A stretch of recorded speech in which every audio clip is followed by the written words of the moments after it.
One thing I was wondering about was the M&A market. We discussed Excel before and Excel's activities also. What about Excel's activities in the current market?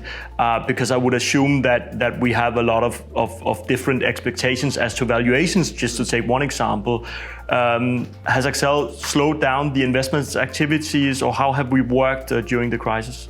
Well, I guess it was a surprise for many people that we invested, that Excel invested in SuperOffice, the Norwegian IT company SuperOffice, in the middle of the crisis around Easter.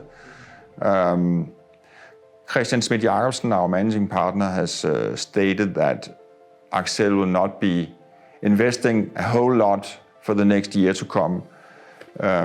You can never know, of course, but the problem for investors right now is that it is very hard to predict the future.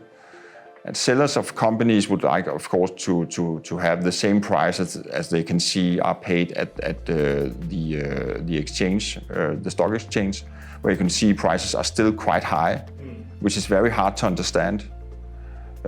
So if sellers are looking at that price level, it will be very hard to see any kind of M&A activity for the next 6 months, I would say.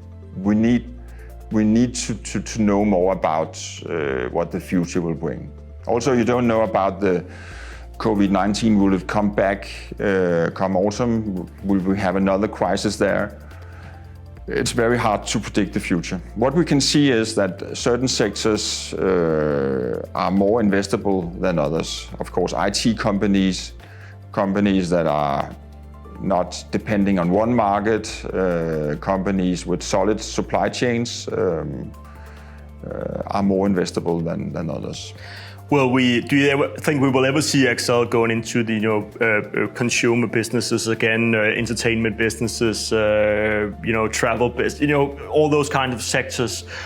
Will that be, to take it up more general, would that be sectors that are almost impossible to sell to private equity funds in the future?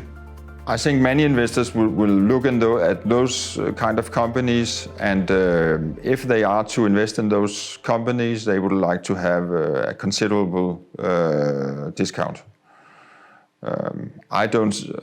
I'm not investing anything on behalf of Excel, but what I hear is that it's not likely that investments in those kinds of companies will happen in the short and longer term. That was very direct.